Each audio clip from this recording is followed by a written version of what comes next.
Gente, olha, como eu falei para vocês, esse aqui é o Júlio Abi Vakahara, foi professor da FAO um tempo, um super escritório que trabalha com memória, com museu e com gente, comunidade. Comunidade. Né? E é uma honra para a gente ter o Júlio aqui entre nós, trazendo a sua experiência, trazendo a sua vivência.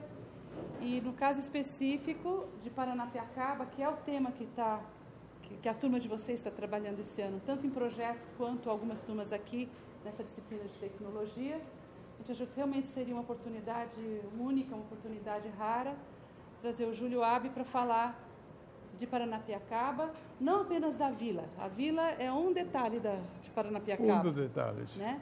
Mas do Alto da Serra, e o que significou essa obra dos ingleses no final do século XIX, início do século XX, o que já existia lá, o que aconteceu quando os ingleses chegaram, e por que hoje Paranapiacaba é considerado patrimônio cultural nacional e ainda concorre ao mundial. Para ser patrimônio mundial pela Unesco.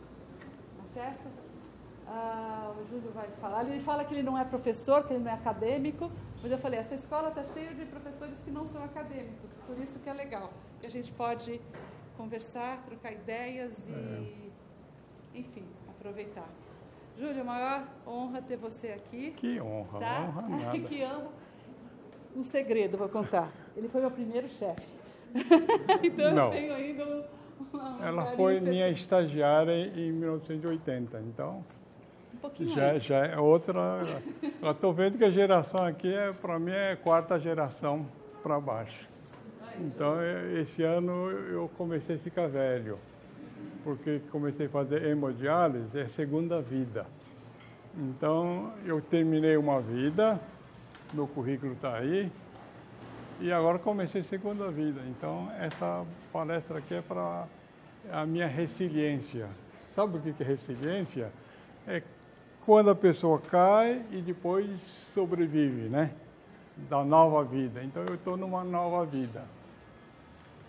Essa questão de não ser acadêmico é uma coisa interessante. Eu dei aula na FAO durante 12 anos, eu fiz o mestrado e tive que fazer doutorado. Mas para fazer doutorado, precisava fazer o quê? Eu precisava fazer mais disciplinas, escrever uma tese e ser doutor. Aí eu fugi da escola da FAO.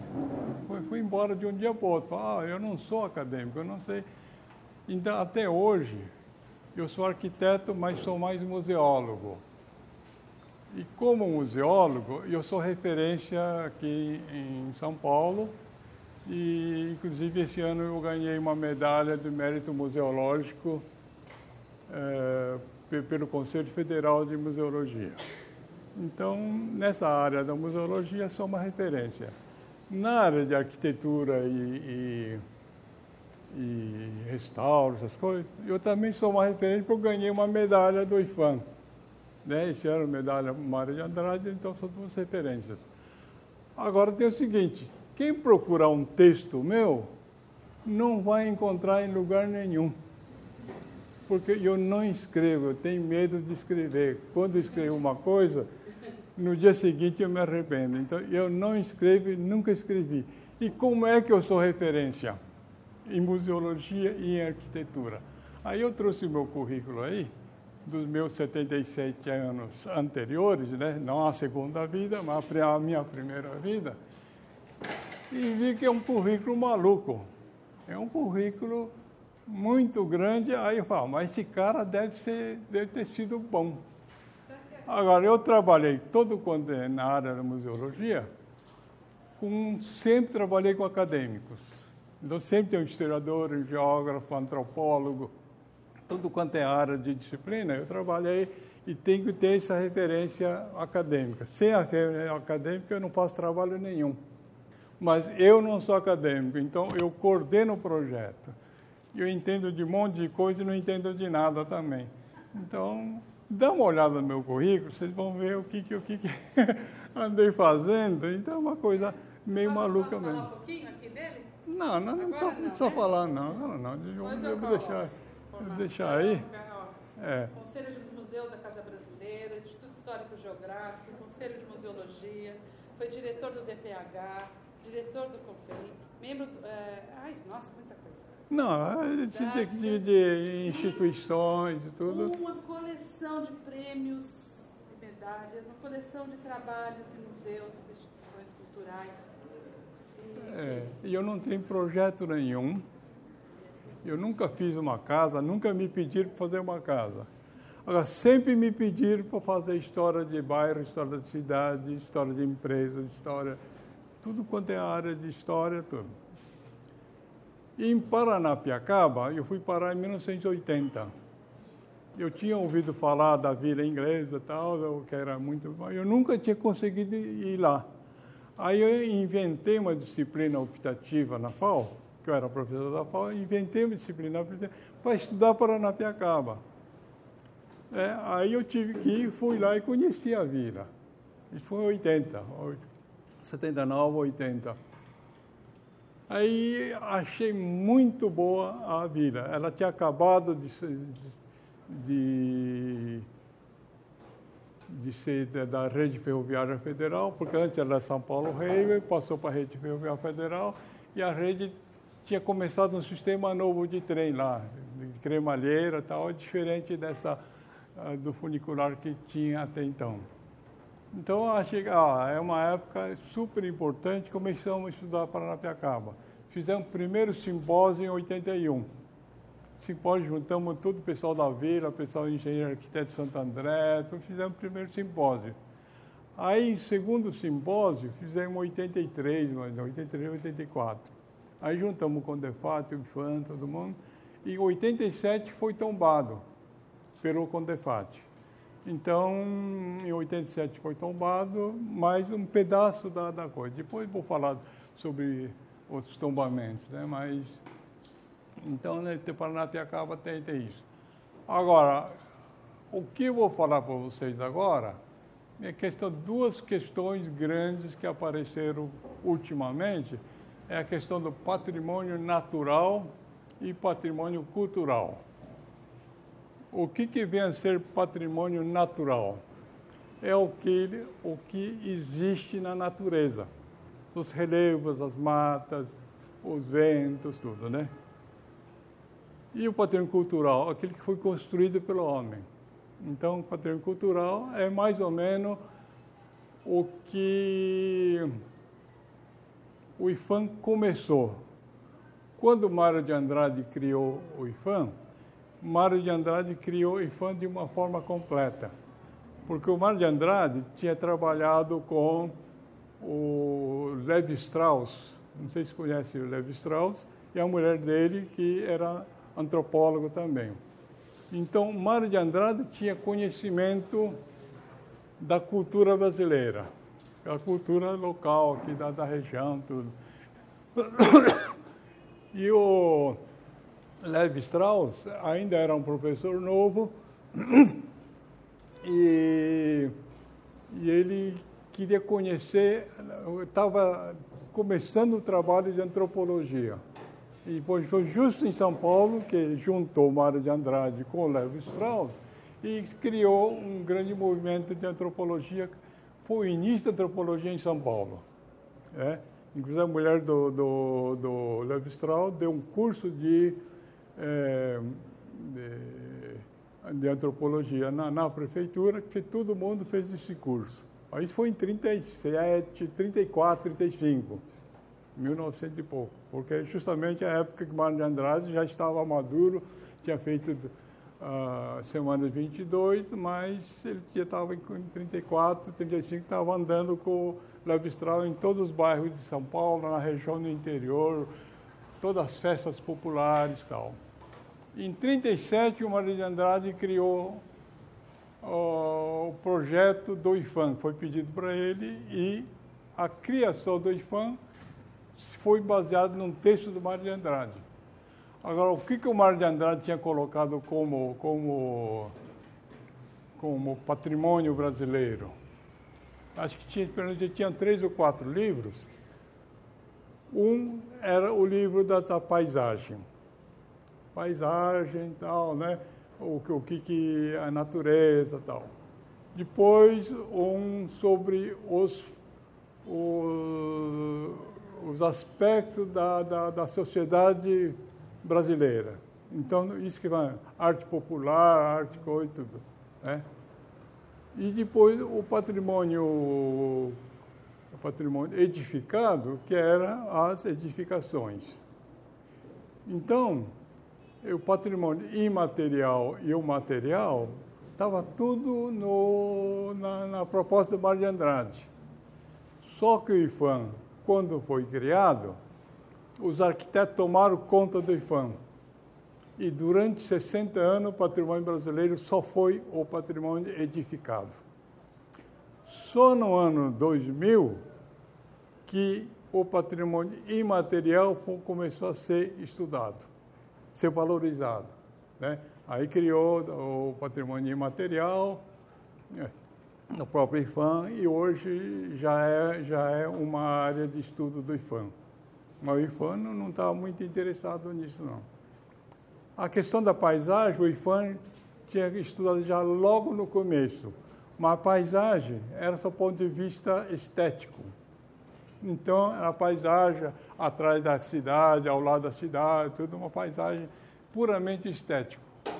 Só nos anos 80 que esse estético passou a ser ambiental. Porque aí os ambientalistas já tinham começado nessa época, então começou a questão do patrimônio ambiental. Então, a questão do patrimônio hoje, ele é muito amplo. Então, hoje eu vou falar sobre Paranapiacaba, mas nesses dois aspectos, do patrimônio natural e o patrimônio cultural. Né?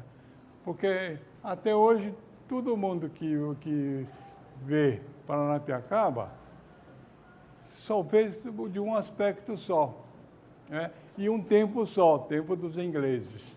Que é o tempo dos ingleses de 1850, 1860 até 1945.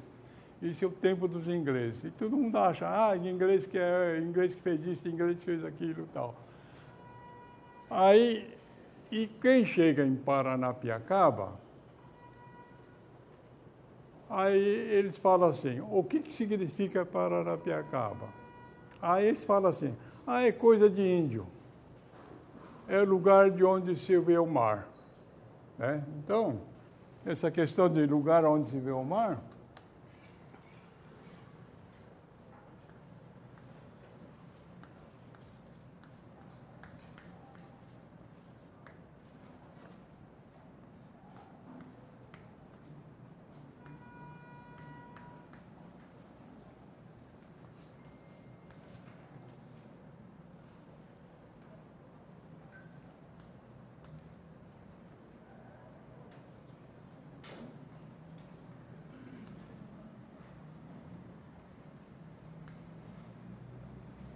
então, é uma palavra tupi, né? O mar, lugar, se vê. Então, o tupi tem uma linguagem bem definida. Então, eu vou contar um pouco essa história do lugar onde se vê o mar. Como é que apareceu isso? Tá? Então, para verificar justamente a continuidade toda da história de Paranapiacaba, a gente tem que recuar 100 milhões de anos. Há 100 milhões de anos, essa região do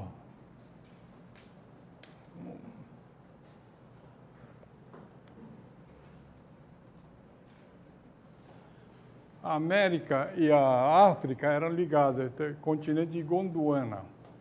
Há 100 milhões de anos, ela começou a se separar. Deve ter levado alguns milhões de anos para separar a América da África. Né? Então, nesse ponto aqui, houve uma divisão de terras. E Paranapiacaba está bem nesse ponto aqui, no alto da serra. Então, era no alto do Planalto, no alto da serra estava Paranapiacaba. Tá? Depois que separou, aí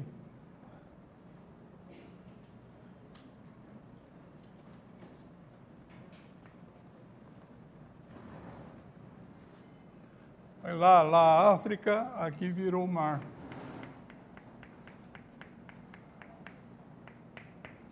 Deve ter levado alguns milhões de anos, 100 milhões de anos. 100 milhões de anos é justamente a época dos dinossauros. O dinossauro ele acabou mais ou menos há 65 milhões de anos. Mas em 100 milhões está cheio de dinossauros nessa região aqui. Então, com a separação da África com a América, esse ponto aqui, houve uma ruptura e o mar tomou conta desse espaço entre a América e a África.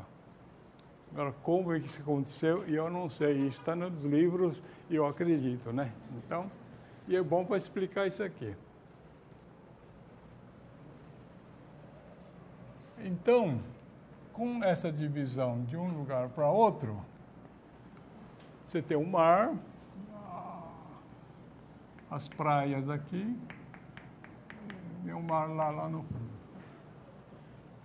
Agora, passado 99 mais 998 milhões de anos, há mais ou menos 2.000 anos atrás, 2.000, 3.000 anos atrás, aqui chegaram os Tupi-Guarani. Os Tupi-Guarani chegaram aqui do interior,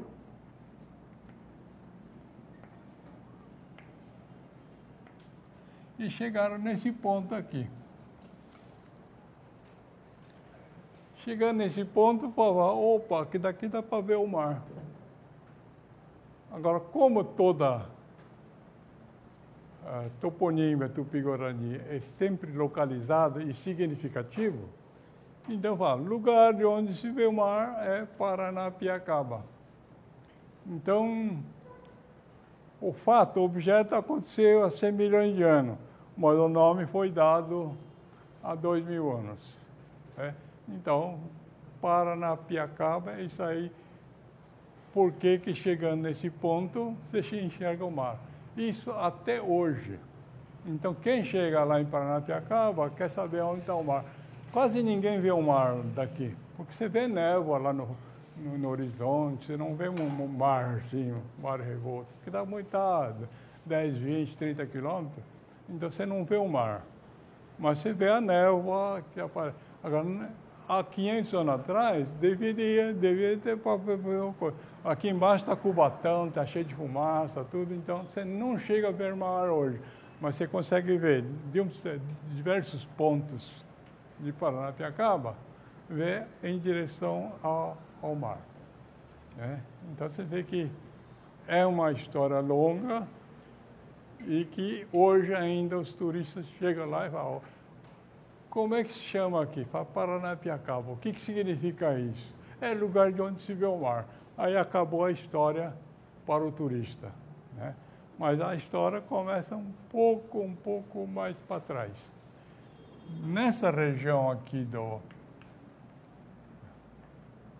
já é Lagamar, aqui Santos, aquela região da Baixada, tem os homens do Sambaqui. Os homens do Sambaqui chegaram nesse local há mais ou menos 5.000, 6.000, até 10.000 anos atrás. Então, tem pontos no Vale de Ribeira que já acharam resto arqueológico de 10.000 anos. Na Lagoa Santa, em Minas Gerais, se acharam esqueletos de gente também de 10.000 anos. Então, essa região foi muito ocupada, assim, há 5.000, 6.000, 10.000, há 1.000 anos, 2.000 anos. Tá? Os Tupi-Guarani chegaram aqui há uns 2.000 anos, 2.000, 3.000 anos.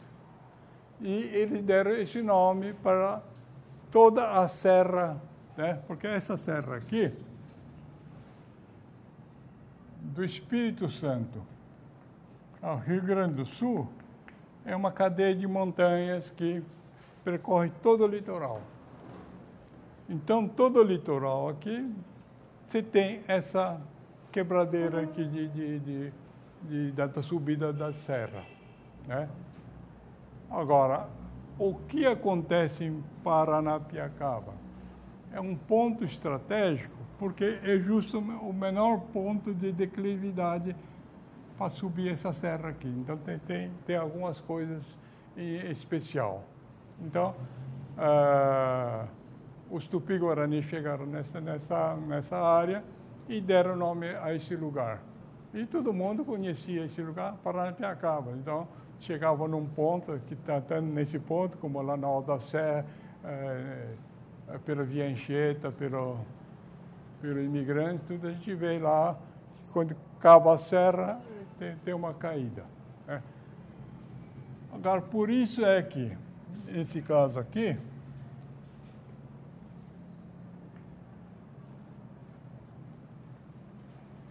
os rios que nascem nesse ponto, os rios que nascem aqui, ela corre para o interior. Em aula de geografia, você deve ter ouvido falar. Por que os rios do interior de São Paulo nascem na serra, na Alta Sé, e corre para o interior, não corre para o mar? Né? A causa está aqui há 100 milhões de anos. Então, você tem o ponto do Planalto aqui acima e coisa para a esquerda que é tudo vai para o mar. Então, quem cuspir aqui, o cuspe dele vai parar em Buenos Aires. Não a 10 quilômetros lá, que é a questão da estrada de ferro, está a 10 quilômetros. Né? Mas aqui ele percorre o Rio Pinheiros, vai para o Rio Tietê, Rio Tietê vai para o Rio Paraná, Paraná lá para o Rio da Prata. Né? Então vai percorrer 3, 4 mil quilômetros, ao passo que o mar está aqui a 10 quilômetros. Então tem que andar muito. É isso aí. Então essa história de Paranapiacaba, ele está muito ligado assim, a 100 milhões e 100 milhões de anos depois. O que é que aconteceu? Né? A questão dos Tupi-Guarani,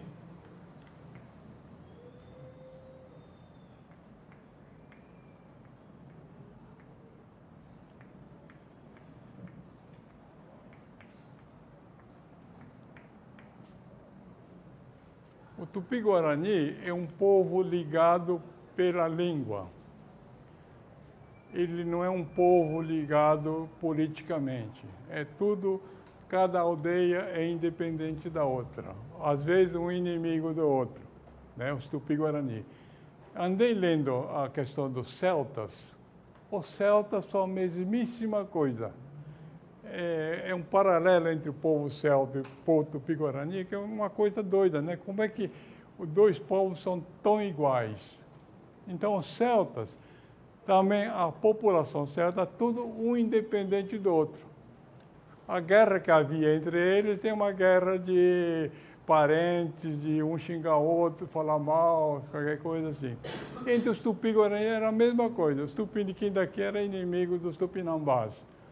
Então, mas era a mesma língua, era tudo o mesmo povo. Né? Então, esse Tupi-Guarani, por que tem essa a diferenciação? Os Tupi-Guarani são um povo aqui na América do Sul,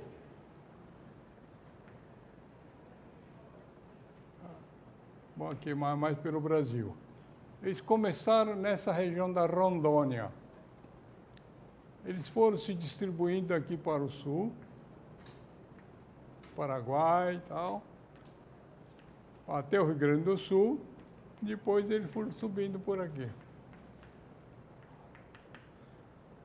Aqui outro povo foi descendo pelo rio Amazonas e foram encontrando. Isso aqui tudo é Tupi-Guarani, fala a mesma língua, mesmo costume, tudo igual. Né? E uma das coisas que eu já vi na literatura é que você tem em 1550 no Paraguai, tem um relato do como era o povo Tupi-Guarani. Aqui, no Rio de Janeiro, tem relato do Jean Delery, do governo francês, que fala dos costumes dos Tupi. E aqui no Maranhão,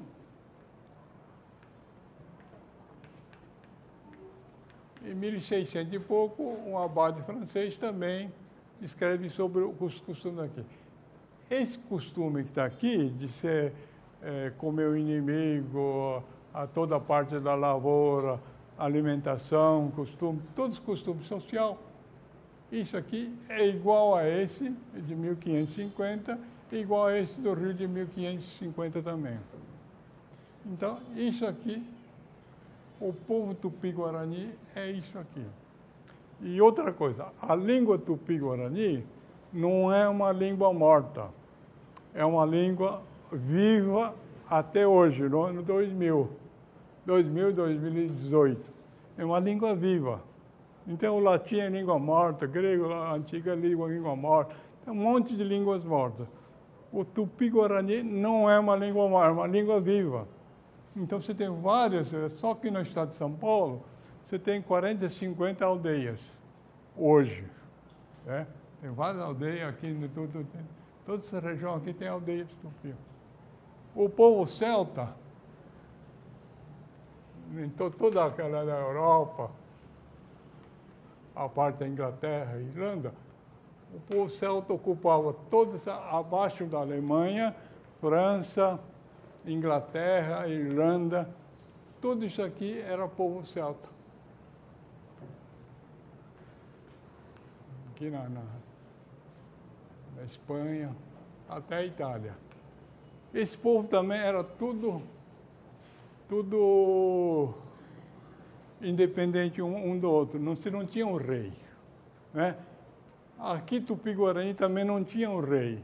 Você tinha chefe de família, mas você não tinha o chefe da aldeia. Nunca existiu o chefe da aldeia. Sempre existe chefe de família. Então, numa aldeia tinha 3, 4 chefes. Até hoje é assim. Então, você tem vários caciques numa aldeia. Você não tem um cacique que manda em todos. Aqui ninguém mandava em ninguém. O celta também não mandava em ninguém.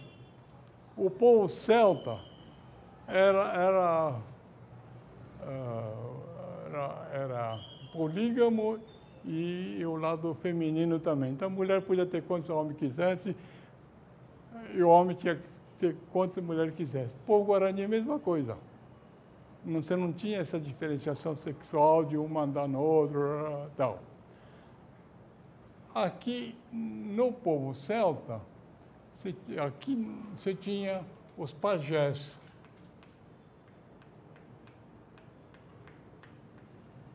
Os pajés eram curandeiros, conheciam a coisa das ervas, das coisas todas. Né? Mas pajés não eram feiticeiros. Os druidas aqui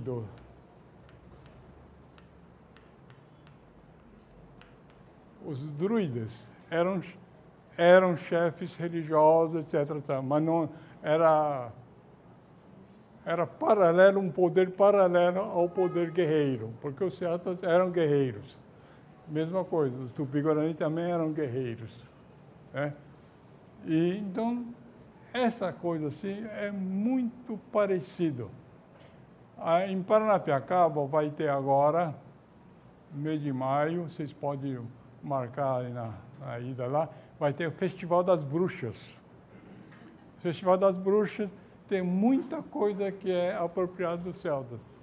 Agora, o que aconteceu com os druidas ou as druidisas?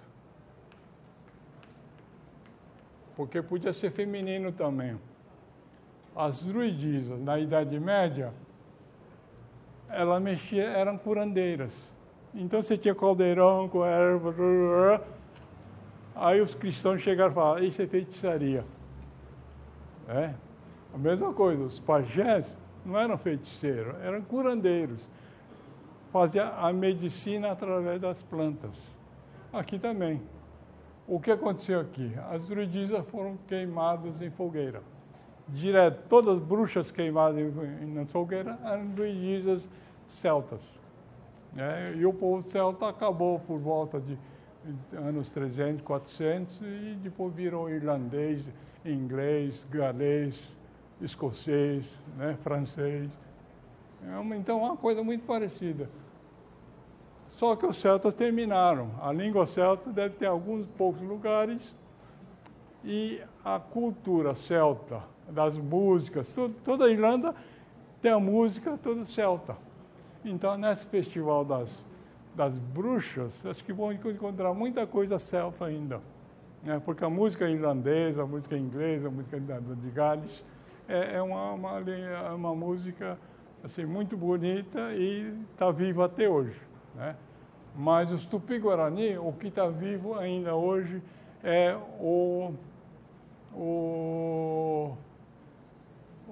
a língua. A língua Tupi-Guarani, ela é uma língua viva e é muito usado assim, para denominar lugares. Então, quando os Tupis-Guarani chegavam a algum lugar, eles viam a conformação geográfica, o que existia lá, se o rio era preto, era branco, o que era. Toda a toponímia guarani era significativa. Então, você tem vários lugares com o mesmo nome, mas você não tem duas coisas parecidas com nome diferente. Sempre o mesmo nome. Então, Rio Una, o que é? Una é o rio escuro, Paraibuna, né? Paraitinga já é um rio de águas claras, né? Então, você tem toda uma terminologia linguística em função da linguagem. Então, quando eu falei com o professor Aziz Absaber de a gente estudar alguns caminhos antigos, aí ele falou, tem que começar pela geomorfologia, como é que os terrenos se desenvolvem. Geomorfologia. Depois, por mapas antigos, se algum mapa tiver coisa assim. Depois, pela linguística. Pela linguística, você ia descobrir o que significava aquele morro, o que significava aquele rio, o que significava aquela coisa. Então,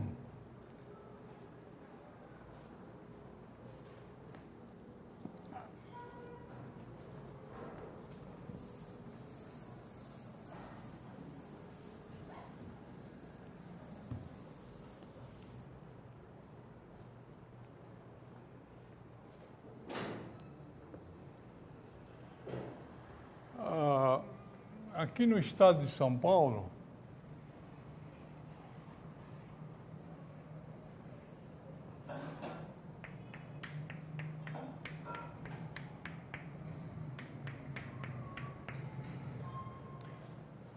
você pega o mapa do DR hoje, grande parte dos locais tem nome indígena, né? Até hoje, no mapa do DR aparece o nome indígena. Então, o que é que aconteceu aqui? Quando os portugueses chegaram em 1500, eles ficaram amigos dos tupiniquins daqui. Os tupiniquins já conheciam todo esse território. Há 1.000, 2.000 anos já era território conhecido. Não só era conhecido, como era tudo denominado. Tudo tinha nome, né? E esses nomes duraram 1.000, 2.000 anos que eles utilizaram, e os portugueses, quando chegaram aqui, continuaram usando o mesmo nome. Quer dizer, então, tem locais por aqui e já é conhecido há 2.000 anos, não é de 500 anos, não é de 100 anos, né? Não é de 20 anos que São Paulo, o nome das ruas é nome de gente, né? Na língua tupi-guarani não é nome de gente, é nome de lugar. Então, todo esse interior aqui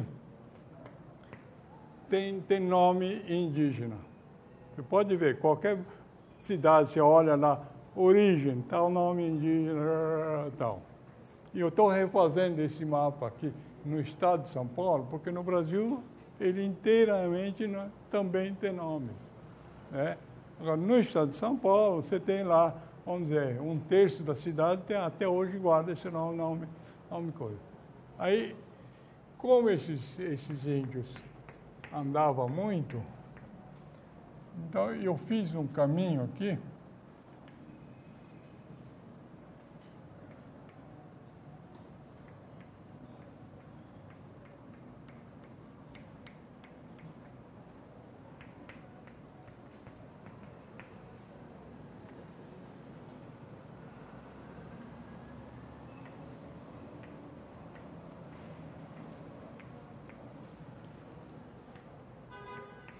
eu fiz uma grande maquete no Instituto Histórico Geográfico, está lá até hoje, quem quiser ver. Isso aqui é uma das rotas feitas pelos índios de São Vicente ao Paraguai, e que foi muito utilizado pelos portugueses. E os índios usavam isso há 2.000 anos, 3.000 anos. Só que o caminho dos índios é tudo recortado. Então tem vários caminhos. Agora, o que quer dizer esse caminho aqui? Começamos estudando esse caminho hoje, século XX. O que esse caminho é? É o caminho de São Paulo ao Paraguai, indo pelas rodovias. Isso foi no século XX.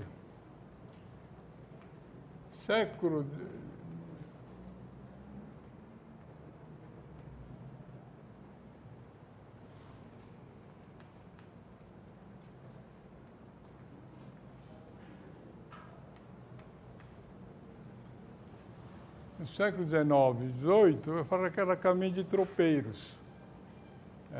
Antes era o caminho dos bandeirantes. Pela mesma rota. E antes era o caminho dos índios. Os portugueses entraram por aqui, invadiram todo o Paraná, Rio Grande do Sul. Então, esse é um dos caminhos indígenas. Então, esse caminho que eu fiz aqui na coisa é o chamado Peabiru. Mas é o nome dado agora. Nós que demos esse nome, não é um caminho dado pelos índios. Os indígenas, ele não dava esse caminho de um ponto a outro, assim.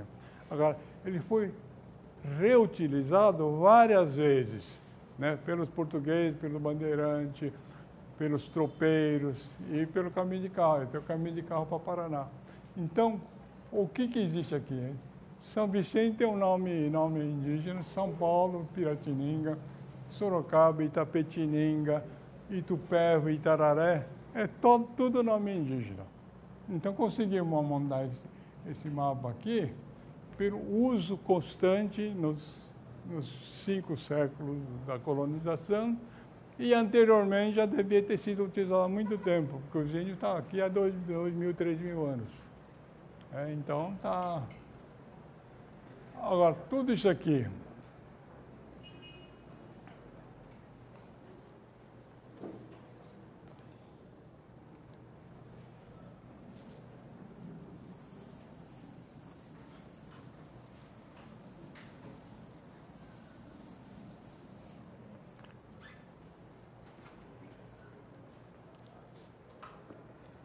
então esses caminhos indígenas existiam há muito tempo.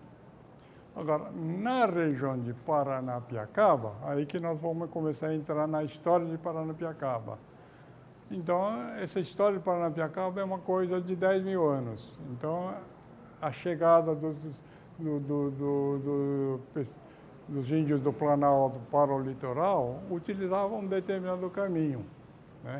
Eles chegavam nesse ponto do alto da serra e falavam, aqui dá para ver o mar, agora precisamos ir para o mar. Agora, em 1500, o que acontecia lá com os índios? Os índios já utilizavam esse caminho para ir para o mar, mas geralmente eles desciam esse caminho no mês de julho, agosto, outubro, era a época da tainha.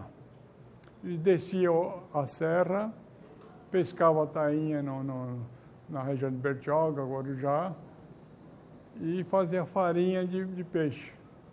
E subia a serra para conservar como alimentação em tempo com durabilidade, Então, os índios utilizaram muito esse trecho. Outros, no Sambaqui, eles chegaram ao Sambaqui e comiam os moluscos do Lagamar. Então, os índios usaram muito isso. Agora, por que esse trecho de Paranapiacaba é super importante? Quer dizer, Paranapiacaba tem a Serra de Paranapiacaba, que começa do estado do Rio, já vai até Paraná, tudo com esse nome de Paranapiacaba. Mas nesse ponto especial nosso, é super importante por duas coisas. Uma é questão da... Você tem Alto da Serra e Cubatão, né?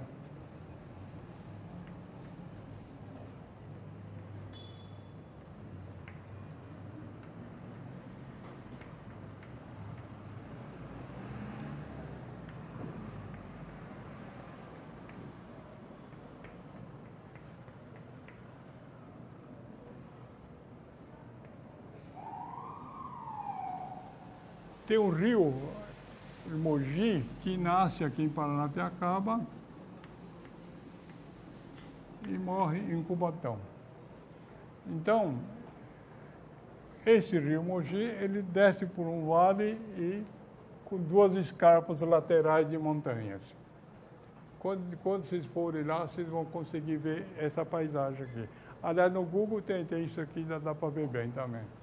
Então, você tem uma escarpa, outra escarpa e o rio correndo pelo meio. Essa altitude aqui é 800 metros. Essa altitude aqui seria 0 metros, né? Já é nível do mar. Aí, o que é que acontece aqui? Vocês já ouviram falar que Paranapiacaba é terra do nevoeiro, né? Já ouviu falar, né? Ah, só tem nevoeiro aqui, só tem nevoeiro aqui. Pelo menos 200 dias por ano, de 360 dias, ou 200 ou mais, 250 dias, você tem nevoeiro aqui. Né? Eu já desci aqui várias vezes aqui por esse vale e realmente há uma altitude de 500, 400 metros, é metade da coisa. O ar do mar se encontra com o ar da montanha. E nesse ponto se forma nevoeiro. É? Aí esse nevoeiro começa por aqui e cobre Paranapiacaba, toda a Alta da Serra, assim, sempre. Então, esse nevoeiro de Paranapiacaba, eu estou querendo fazer assim, isso é um grande patrimônio natural de Paranapiacaba. Coisa que cidade nenhuma no Brasil tem esse fenômeno. Ninguém tem esse fenômeno. Mas Paranapiacaba tem. No dia que vocês forem lá, vocês têm que levar roupa de frio e roupa de verão. Eles foram, acho que eles tiveram uma experiência assim. É?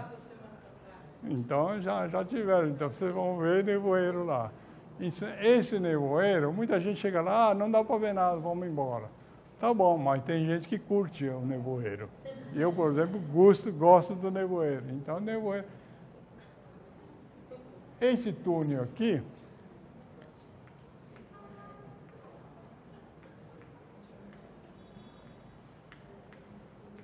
os índios chamam de Botujuru. Botujuru. Botujuru é o túnel do vento. Então, o vento entra por aqui, forma nevoeiro e leva nevoeiro para Paranapiacaba. Agora, tornar o nevoeiro como patrimônio natural, acho que é bom. Só que não dá para entrar em livro nenhum do IFAM, né? Acho que ainda não dá. Mas Não, mas só se for de paisagem, né? Então você tem aqui. Quer dizer, questão do patrimônio natural é realmente uma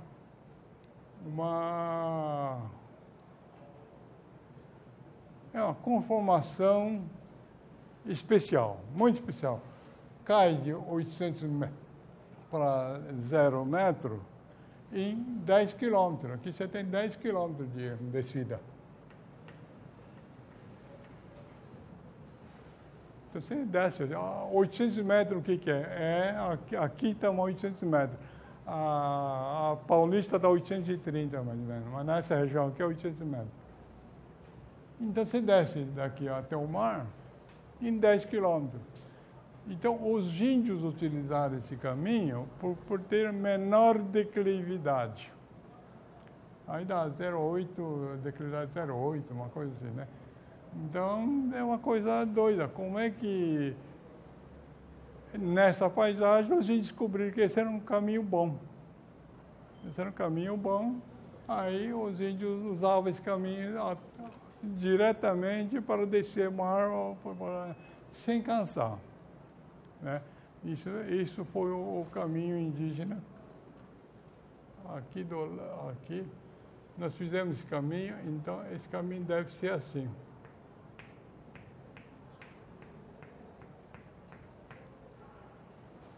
Dá para descer por essa escarpa aqui até o meio, atravessa o rio e segue pela outra escarpa. Então, isso aqui é a paisagem do Rio Mogi, né? É onde vai acontecer depois outras histórias, tá? Então, essa questão do Boturuju e questão de Paranapiacaba,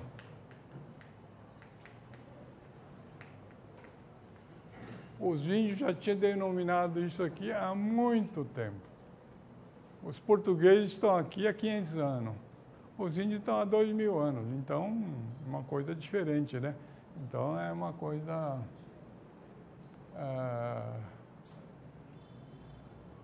É para mostrar a questão da linguística em relação à paisagem, né? E por que esse lugar é especial. Então, antes de tudo acontecer, já era um local muito bom. Ainda hoje eu falo ao pessoal lá, pode tirar todas essas casas aqui, pode tirar a estrada de ferro e continua sendo um patrimônio natural de relevância. Porque você tem os morros lá em cima, o Vale do Rio Mogi e o nevoeiro que vem todo dia lá. Então, é isso que acontece. Tá? Então, os índios já utilizaram esse caminho aqui.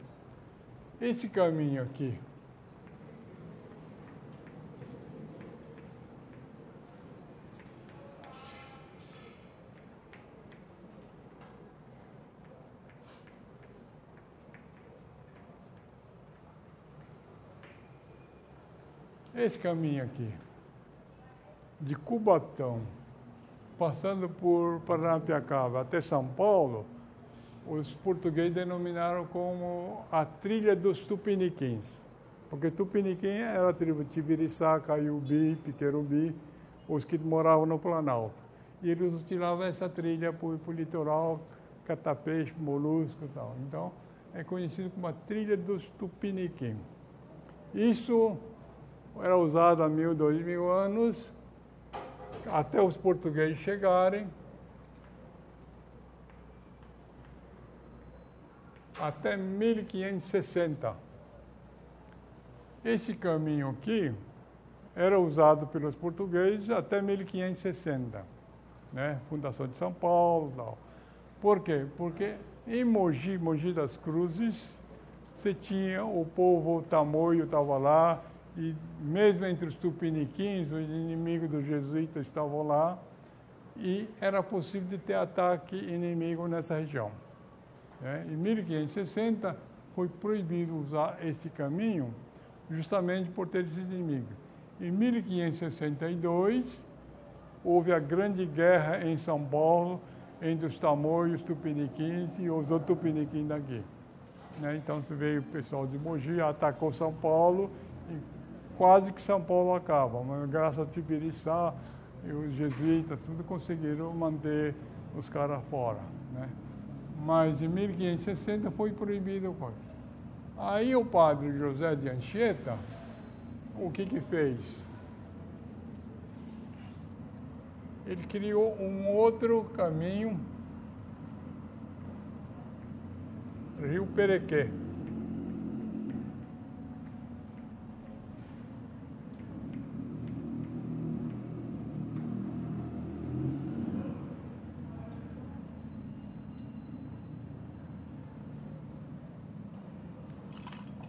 Esse aqui é o caminho do padre Anchieta. Ele vem de Cubatão também, mas tem uns 20 quilômetros de longe do primeiro caminho. A partir de 1560, esse é o caminho do padre José. Só que lá era caminho baixa declividade, você podia ir andando, aqui você tinha que subir de 4. Como aparecia na novela aí da Globo, o pessoal nos primeiros coisas subia, que tinha que subir de 4 mesmo, porque é muito inclinado. Né? Você sobe 10 km em 3 km, uma coisa assim. E depois foi criado lá, mais de 1790, o caminho do mar. Paralelo aqui, mas aí caminho do mar. É o caminho do Lorena. Então hoje o resto do Lorena está lá no meio do mato. Se vocês quiserem visitar, também dá para visitar. E depois desse caminho do Lorena, foi feito um outro caminho, aí é o caminho que foi usado pelos tropeiros. Até 1860, 1867, por aí, os tropeiros usaram esse caminho para escoar toda a produção de café. Então, era um trabalho danado descer esse caminho aqui. Paralelo ao Lorena é o caminho do mar, 1841. Tá? Agora, o que é que aconteceu? Isso foi fechado em 1560. Até 1860 foi abandonado esse caminho antigo. Era um caminho muito bom, mas foi abandonado até 1860. Na década de 1850, 50 e pouco, 53, 54, o Barão de Mauá já tinha construído uma estrada de ferro no Rio de Janeiro. E ele teve a ideia de construir uma estrada de ferro por aqui, algum ponto aqui, no litoral. Aí o Barão de Mauá foi para a Inglaterra, conseguiu constituir uma sociedade com os ingleses e começou o estudo da serra. Como é que fazer o trem subir, né? Porque a produção de café era muito grande no estado de São Paulo. E não tinha como escoar através desses caminhos, era tudo em lombo de mula, né? Então, ia em lombo de mula e carregando. Em 1860,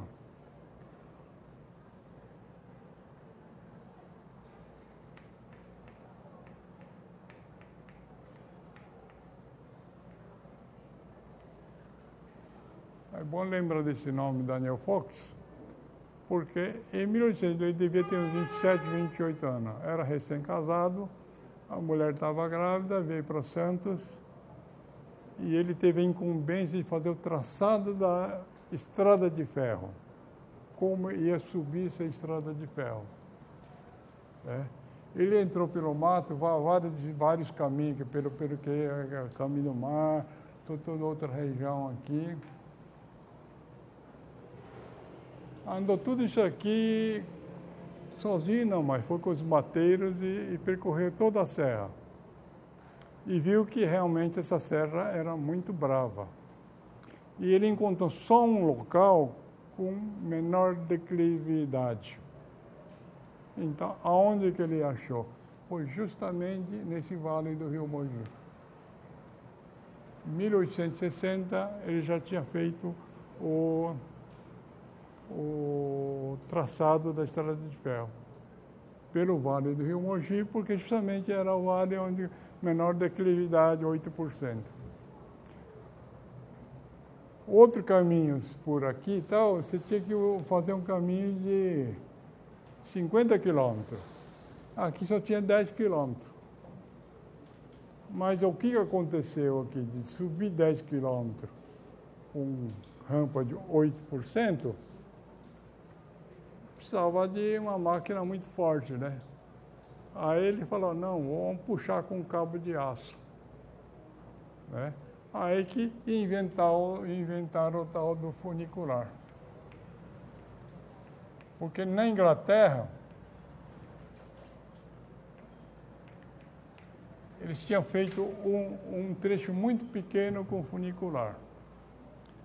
Agora, o que quer dizer funicular? Vocês vão chegando em Paranapiacá, todo mundo fala, aqui é funicular, aqui é funicular. Só que ninguém sabe o que é funicular. Vocês sabem porque quem teve aula de física, primeira aula de estática é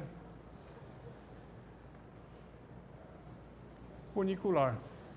Funículo é esse cabo aqui, pode ser de corda, aço, do que for. É funículo. Né? Então, ele inventou aqui que tinha que ter um funículo, montar um sistema de funicular para subir a serra. E o Daniel Fox criou justamente esse funículo, a primeira aula de física. Ele estava começando a estudar física também, né? Acho que em 28 anos que já tinha feito a faculdade. Então ele sabia o que era funículo. Mas funículo é isso aqui. Agora, onde é que se ouve falar em funicular? Vocês já ouviram falar muito em música italiana, né? Funiculi, funicular, esse funicular italiano era para subir o Monte Vesúvio. Tinha ouvido o Vesúvio, queria fazer um funicular para subir. Isso em 1880 e pouco, já 20 anos depois do Daniel Fox ter inventado aqui. E para subir o Vesúvio tinha lá. Aí o músico, para fazer a música da inauguração, convidou a namorada para subir lá e a namorada não quis ir. E a música é sobre essa namorada que ficou com medo de usar o funicular. Mas foi usado, foi inventado funicular no Vesúvio. E aqui foi feito esse funicular Daniel Fox na primeira linha de Paranapiacaba. Então, em 1860, Daniel Fox criou esse primeiro funicular. Só que ele usou esse vale aqui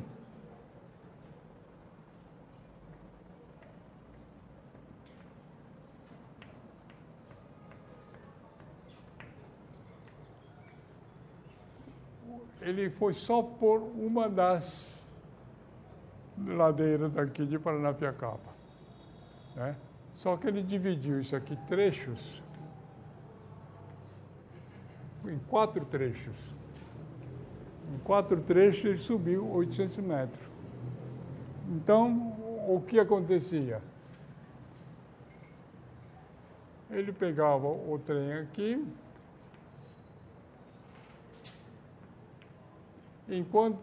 só que você tinha que ter tipo contrapeso. Um subia, outro descia, um subia, outro descia. Né? Então, para usar esse primeiro sistema funicular, foi uma coisa assim de você poder usar ele, mas você tinha que ter carga para subir e para descer. Tá? E aqui você tinha uma máquina para movimentar isso. Agora, de vez em quando, esse cabo rompia, quebrava e tal, aí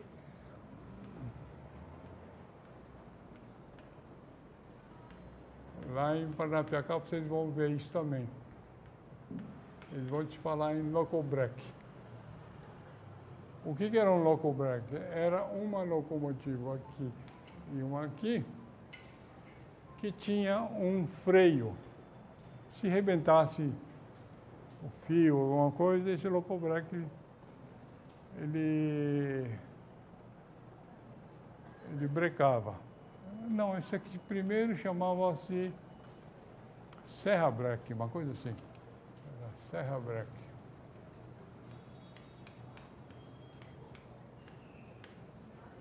Para arrebentar isso aqui, você subia.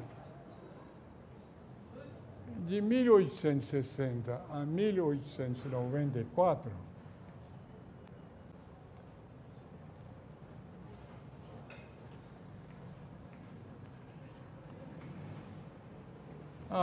Daniel Fox dirigiu a construção de 1860 a 1867. Nessa época não tinha caminhão, não tinha automóvel, não tinha carro, só carro de boi. Né? A eletricidade não existia ainda. Agora, como é que ele conseguiu, em 7 anos, fazer o projeto, iniciar a construção, mandar os desenhos para a Inglaterra, os ingleses construíram o maquinário necessário.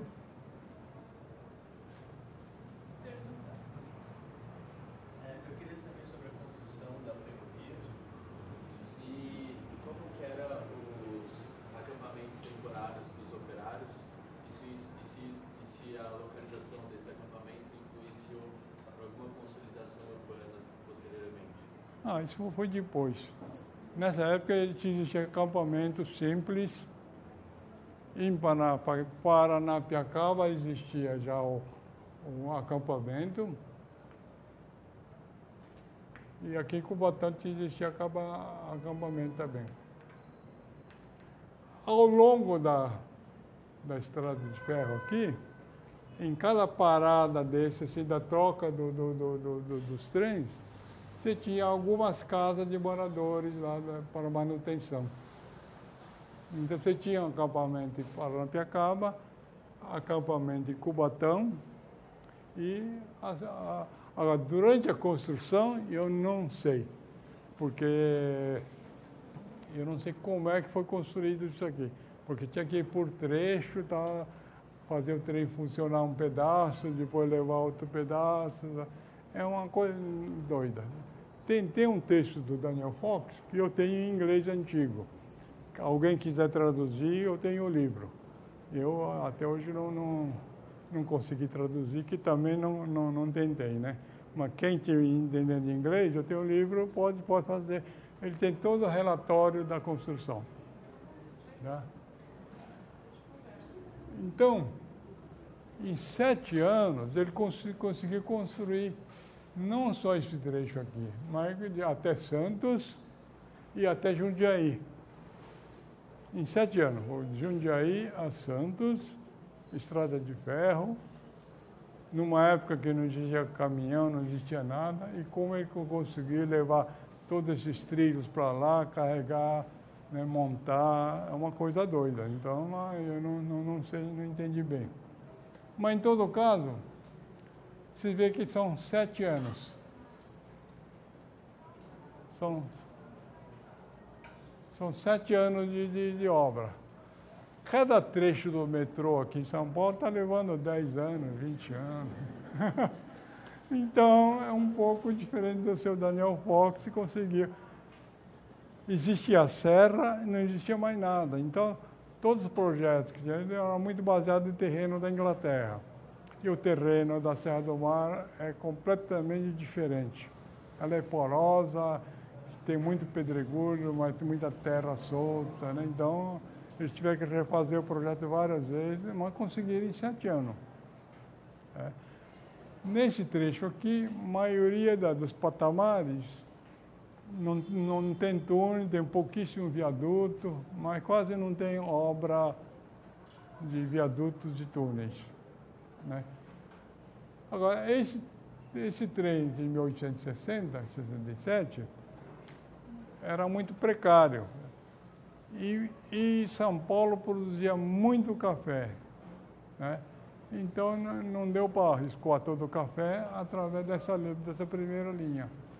Em 1894, foi iniciado o projeto da segunda linha paralela àquela lá.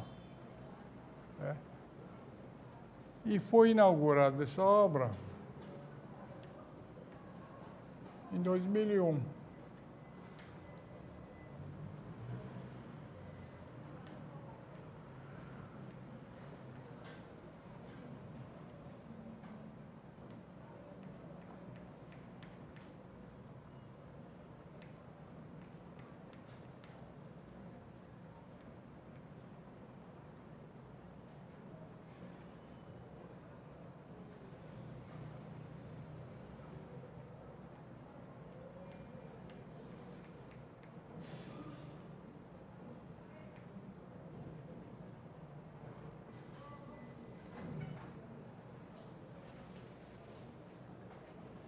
O Daniel Fox, nessa época aqui, ele foi só consultor dessa obra.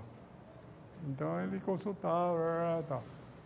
mas ele tinha 2 filhos que já estavam iniciando esse tipo de coisa. Os 2 filhos vão ser importantes na década de 1920, 1930. Né? Mas nessa época, Daniel Fox foi consultor e a obra também fazia 17 viadutos, 13 túneis. Ainda não era a época do automóvel, está começando a época do automóvel, né? Então você tinha o trem que levava as mercadorias. Essa linha aqui foi feita paralelo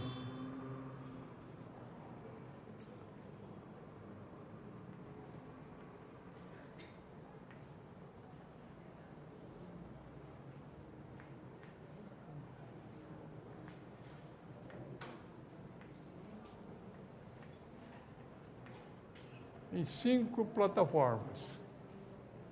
Então foi feito um sistema diferente dessa funicular aqui. Então,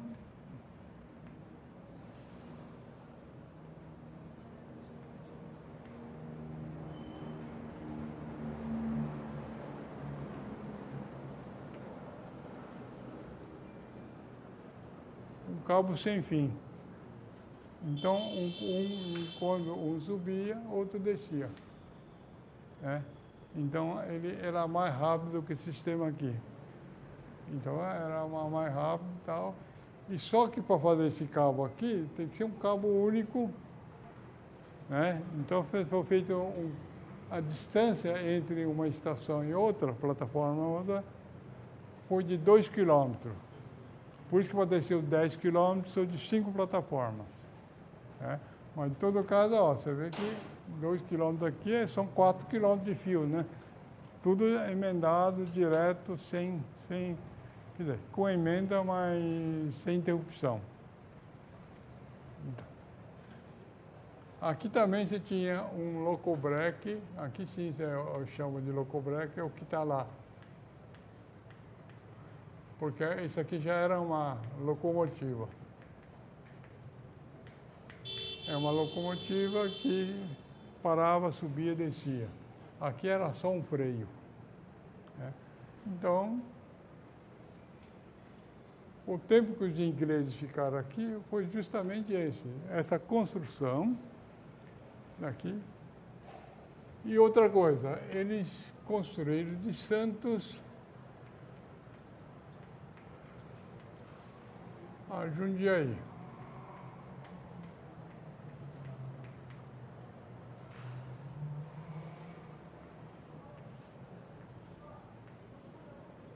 Por que Santos Jundiaí? Porque todo o café vinha por aqui, tinha que subir ou descer a serra por o sistema dele. Então os ingleses inventaram que o ideal é ter o monopólio de Santos até Jundiaí. Aí em Jundiaí chegavam os outros, Mogiana, Paulista, Sorocabana, tudo chegava até Jundiaí. Né? Mas tinha que pagar o pedágio em Jundiaí para descer a serra, senão não descia a serra. Então, por 90 anos, os ingleses faturaram bastante aqui. E justamente nessa época, 1900, 1910, 20, é a época do auge do café. Agora, o que quer dizer esse café?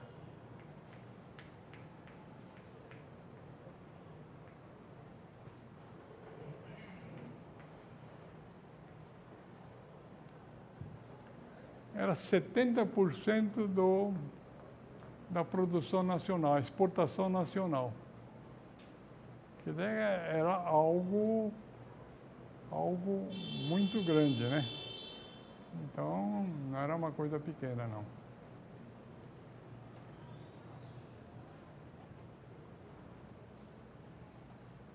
Agora, toda essa técnica de construção daqui, a parte dos maquinários, era tudo feito na Inglaterra. Inglaterra, Bélgica, vários lugares.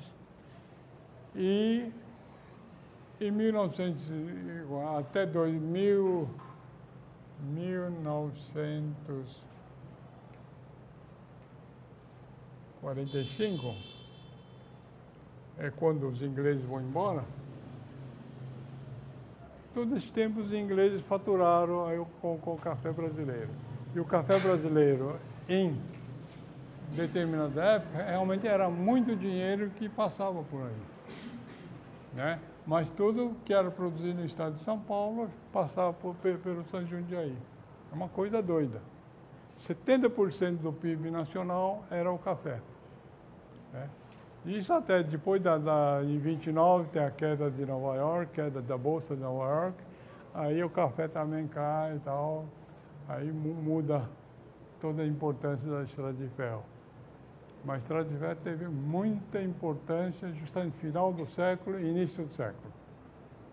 Então, por isso que todo mundo fala, os ingleses fizeram isso. Tá.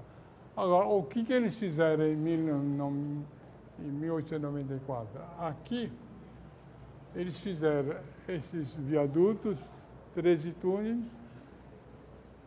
Agora, esses túneis aqui, a construção disso, tanto disso como disso, eram todos trabalhadores especializados, italiano, espanhol, português, alemão, holandês, pouquíssimo brasileiro. Sabe por que não tinha muito brasileiro na construção? Porque os brasileiros estavam acostumados com os escravos. Então, tem um relato do inglês que esteve no Rio de Janeiro em 1808, com a chegada da família real, e ele estava numa pensão, precisava trocar a fechadura do quarto dele. Ele foi lá no chaveiro e falou para o chaveiro, "Você me conserta uma coisa?" Isso é fácil, mas espera um pouco. Esperar o quê? Não, vem uma pessoa para ajudar. Aí vem um negrão, ele indicava, pega essa mala e leva para mim. Então foi até a pensão, o escravo deixou a coisa no chão, o cara só pegou a ferramenta, consertou e deu para o escravo lá, leva de volta. Então, o brasileiro não trabalhava, ele tinha vergonha do trabalho manual. Mesmo nas faculdades, depois dessa época de 1900 tal, você vê que grande parte da população tinha vergonha de fazer matérias técnicas. Então tinha poucas matérias, a maioria era direitos, tal, para coisa de mandar, né? Aí outro dia, ele foi jantar nessa casa da família. Aí tinha uma matrona lá, sentada num sofá, com uma mesa do lado. Aí ela queria tomar água. Aí ela chamou o escravo que estava no outro canto da sala. Tá, escravo, vem aqui e me serve um copo d'água. A jarra estava ao lado da matrona. A água também está do lado, o escravo botou assim, toma. Aí ela tomou. Todas as donas de casa, né, do século XVIII, XIX, no Rio de Janeiro, eram todas gordas. Chegava aos 30 anos, engordava assim. Tudo engordava. Porque não fazia trabalho, só sabia mandar. Então tinha que ter escravo. Então, em 1860, os brasileiros não sabiam fazer, tinham vergonha de fazer trabalho manual.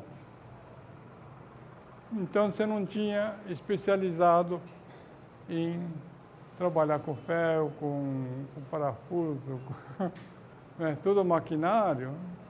Então, esses túneis aqui, feitos em 1890 e pouco, até hoje não tem nenhuma trinca. Estão perfeitos até hoje. Você pode andar até Cubatão, tem 13 túneis, estão perfeitos. Os viadutos, os de ferro estão enferrujados, os de terra estão perfeitos até hoje, né? Então, certas coisas que aconteceram. Então, essa vila, essa estrada de ferro, feita pelos ingleses, na realidade foi mandado fazer pelos ingleses, mas foi feito por italiano, espanhol, português, holandês, toda essa raça de gente da Europa que queriam trabalho bem remunerado, tal, os ingleses pagavam bem remunerado.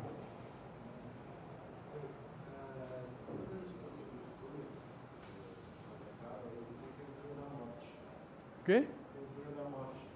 Túnel da Morte?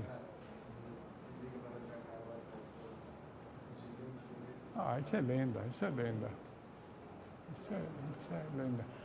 E eu não escuto bem, tem problemas de ouvido, tá? Então, quando alguém falar, eu falo assim que eu tenho problema de ouvido e não.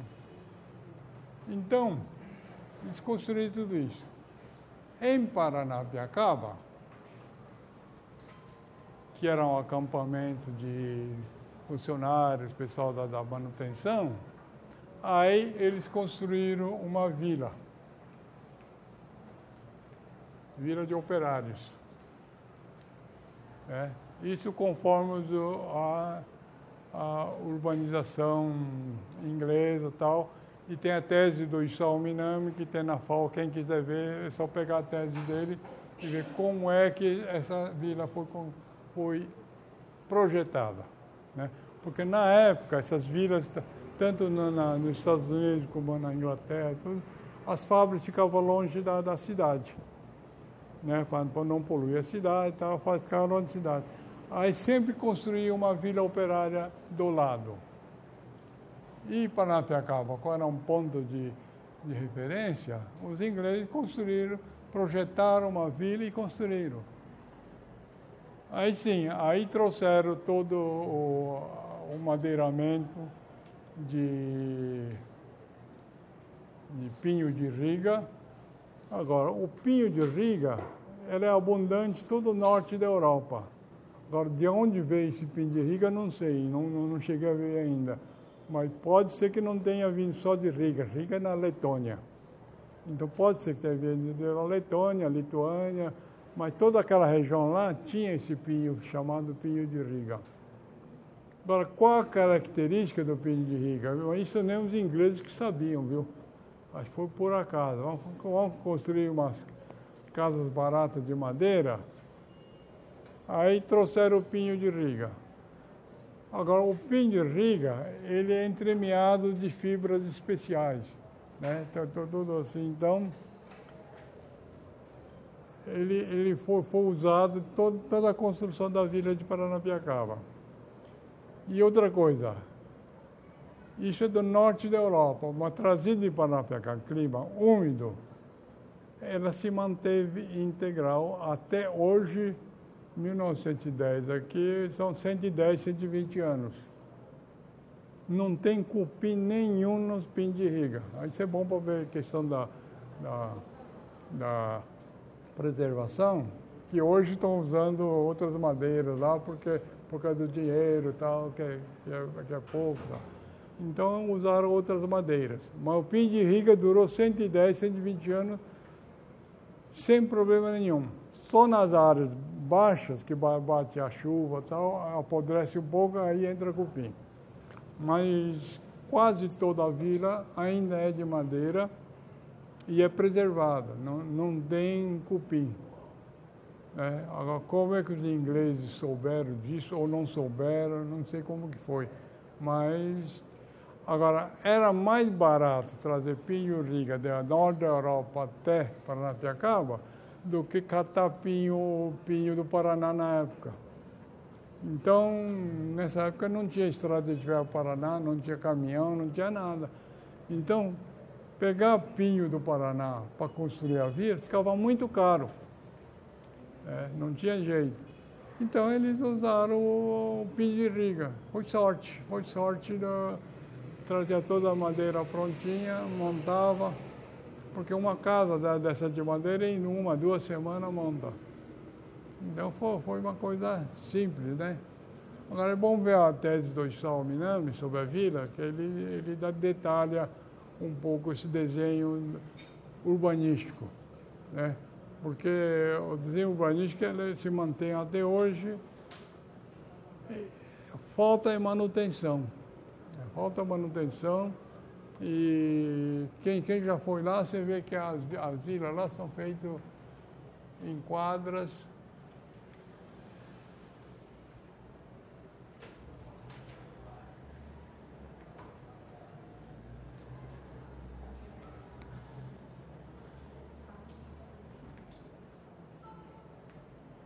você tem as ruas principais e as ruas de serviço. Pelas ruas de serviço passa o esgoto. Então o esgoto cai para as ruas de serviço. Até hoje funciona assim, né? Mas algumas estão obstruídas, alguma coisa e tal, mas tem que tem que ver lá exatamente, porque agora isso aqui está cheio de mato hoje, então indo lá teria que ver lá, tem que fazer isso, fazer aquilo, né? E outra coisa, Paranapiacaba, para se tornar patrimônio da humanidade, primeira coisa que tem que ser visto é plano de gestão. Então, o que é o plano de gestão? Ele está na frente do plano urbanístico, plano de restauro, plano de coisa. Como é que essa gestão da vila funciona para se tornar autossustentável? Então é bom você botar bem na cabeça, cai só no patrimônio, só na edificação, só no restauro. Sem esse plano de gestão não tem patrimônio da humanidade. Ouro Preto ganhou o plano e em 2, 3 anos quase que eles perdem de novo, né? Quase perde o grau de patrimônio da humanidade porque a gestão estava muito ruim. E aqui tem que criar um plano de gestão, porque a vila, essa vila aqui, foi comprada pela Prefeitura de Santo André. Então, a vila toda é da Prefeitura. Então, não é mais da rede ferroviária. Se fosse da rede, hoje isso aqui estaria tudo no chão. A Prefeitura, pelo menos, manteve quase a totalidade. Ainda tem muita coisa para restaurar, mas manteve quase a totalidade. Né? Agora, essa tecnologia da construção da estrada de ferro, então eu tenho esse relatório do Daniel Fox. Ele escreveu esse relatório em 1870, mais ou menos, e está no inglês. É inglês que dá para entender, mas tem que traduzir, né? Então, quem quiser, mas como é que foi feito? Está aqui. Como é que é o plano urbanístico? Tá aqui, o São Minami tem a tese dele lá. Então, eu não entendo muito essas coisas, a gente vai e tal. Agora, duas coisas que são da minha responsabilidade.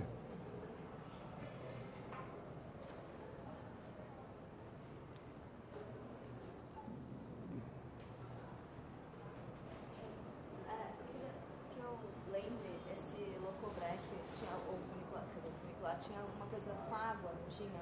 Que a água ajudava A água ajuda... Água? É, água no funicular, não tem? Não, água não. Só no Locobrec que usava água porque era vapor. Ah, tá. Você pode explicar um pouco como funcionava a relação da água com o Locobrec?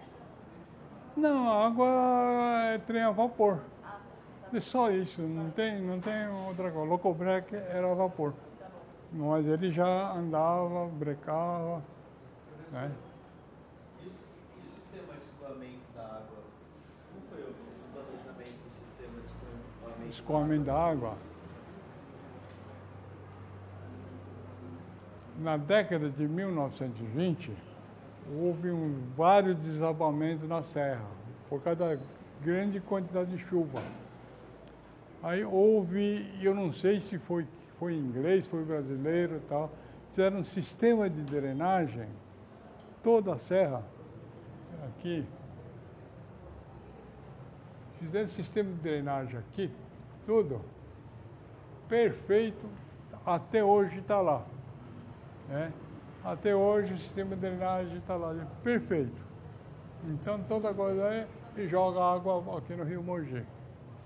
Mas na estrada de ferro, até hoje, não tem nada. Então toda a parte de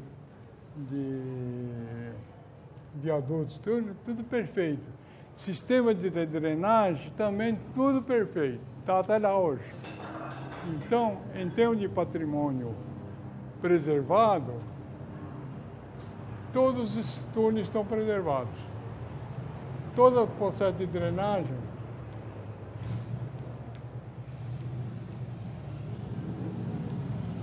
também está perfeito. Tá? Agora, a água da vila de Paranapiacaba,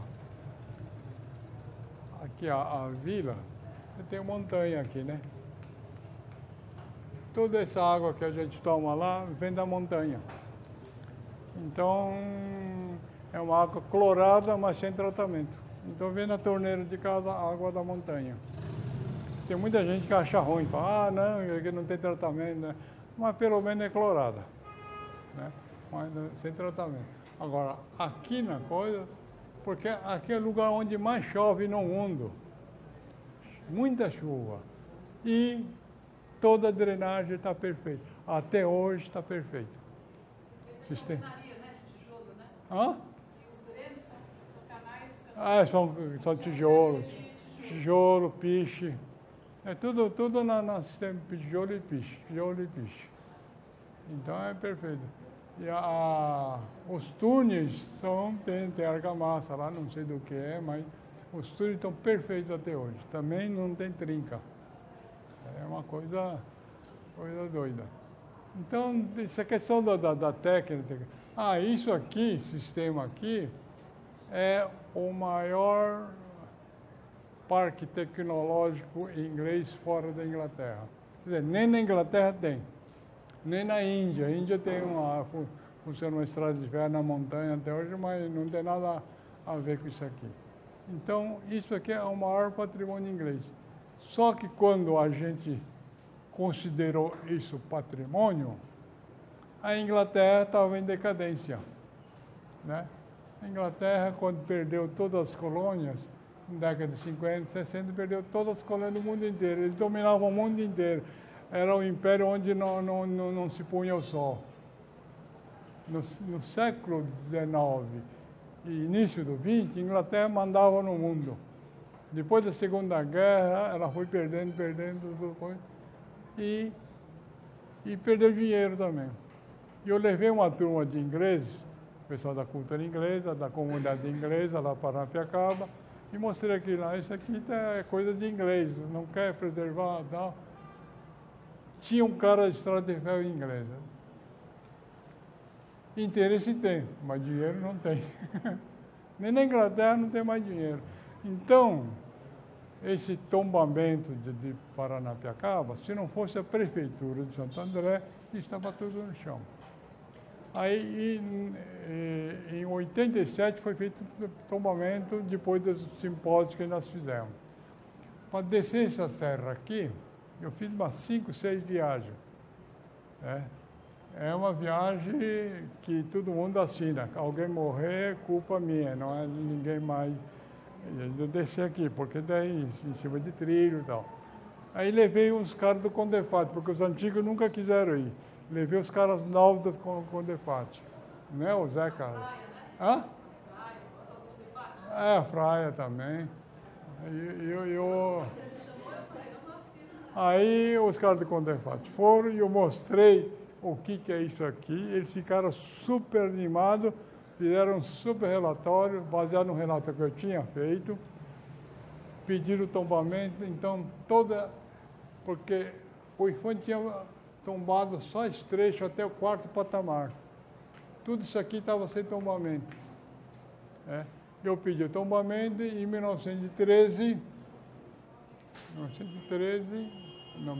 2013, né? 2013 foi feito o tombamento daqui até Cubatão. Agora, isso aqui nunca vai ser restaurado porque não tem dinheiro no mundo que possa restaurar.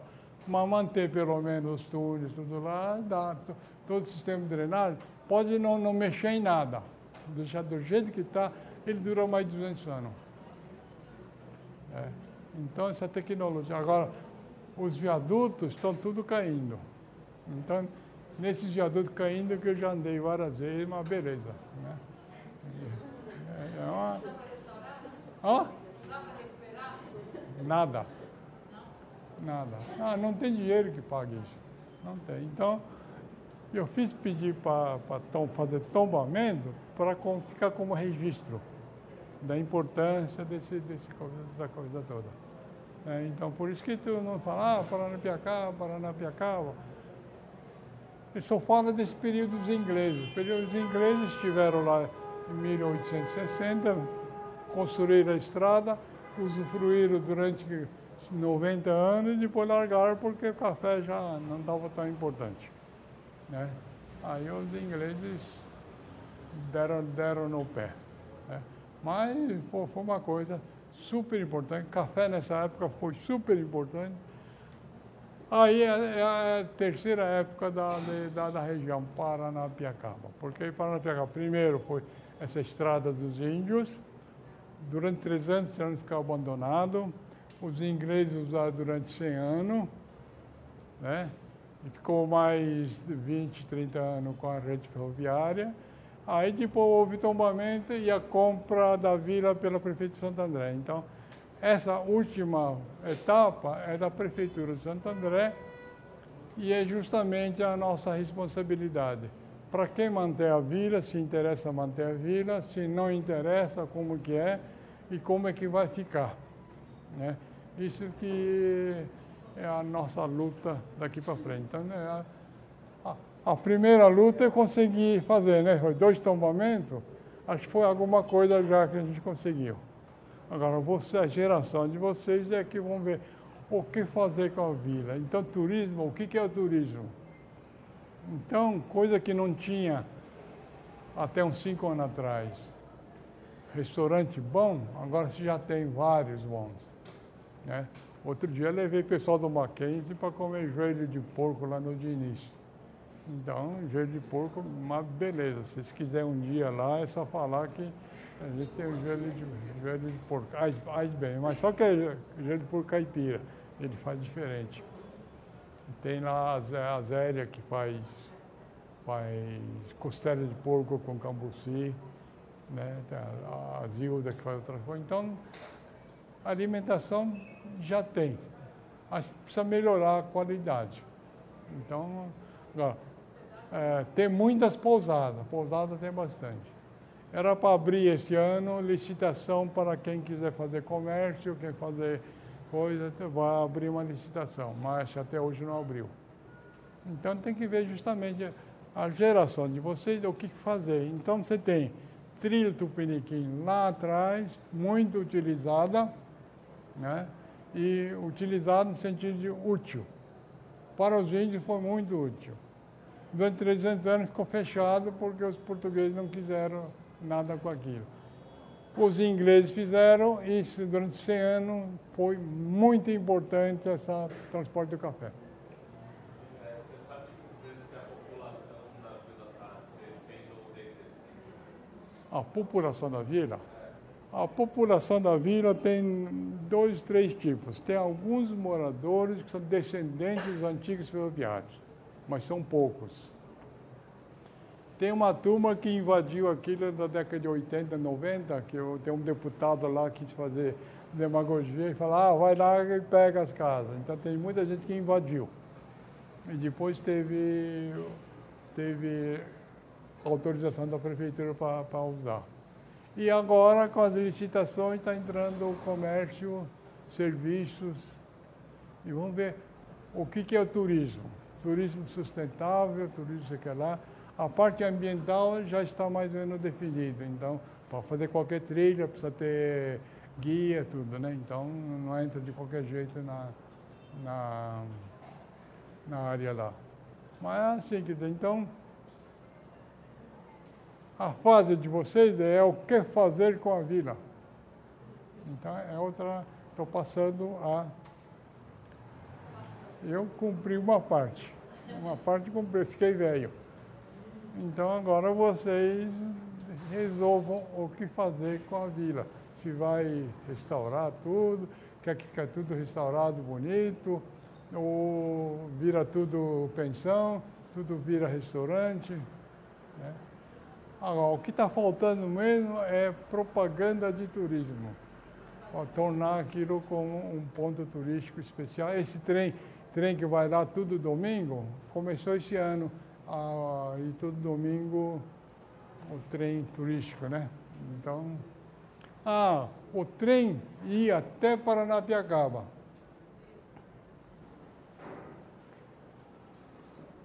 Esse trem de subúrbio ia até lá. Mas acontece que não tinha fiscalização na entrada do trem. Aí todo mundo começou a pular catraca. Todo mundo é sabido, né? Esperto. Pularam a catraca. Aí na CPTM, lá, eles viram lá, não tem passageiro em Paranapiacaba, não precisa de trem para lá. Aí acabaram com o trem de subúrbio para Paranapiacaba, não tem passageiro. Foi em década de 90 já. Aí, porque em 80 e pouco eu fui de trem para lá. Levei o pessoal da FAO, tudo de trem. E depois, aí eles ficaram sem trem. Então, o trem vai até Rio Grande da Serra, lá pega o ônibus, ou pega táxi. Táxi é barato, é 40, 45. Vai 4 pessoas, dá 10 pau cada um. Vai de táxi, se quiser chegar pressa, né? Então, Paranapiacaba está nesse ponto. Então, o pessoal chega lá e só entende dos ingleses. Ingleses é um trecho pequeno. É 100 anos de Paranapiacaba. Só que Paranapiacaba tem 3 mil anos de história. Então, não é uma coisa... De repente, aconteceu isso e os ingleses que fizeram tudo. Realmente, a vila é inglesa, a estrada de ferro, os ingleses que fizeram. A cremalheira que está lá, o sistema... Primeiro sistema foi japonês, segundo agora acho que é alemão, eu não sei quem que é. Ele tem outro sistema, mas o tempo anda. Agora, como eu estou lá desde 1980, 81, a vila continuou se desenvolvendo ou continuando e tal. Para mim é sempre a mesma coisa. Tem muita gente que chega lá e fala, mas está deteriorado, está ruim. Né? Qual que ele trouxe aqui? Ele achou uma visita lá, conhece? Tipologias habitacionais. Tá. Isso é de quem que é? De onde que é? Foi encontrar uma visita. É. Foi fazer a visita e trouxe. Sabe? Então. Eu queria que você falasse das cores. O estudo das cores que você fez. Tipologias habitacionais. Tem 5 tipos, né? Então, vários tipos de casas. Aqui vocês podem ver. Quem que imprimiu isso, hein? É a associação lá de Paranapiacaba. Então, tem várias tipologias. Aí aconteceu o seguinte. Nós fizemos um estudo das cores, levamos lá o Júlio Moraes para fazer estudo. Quais cores que tinham sido usadas em Paranapiacaba durante todo esse tempo. Paranapiacaba nunca teve um sistema de cor de uma cor padrão.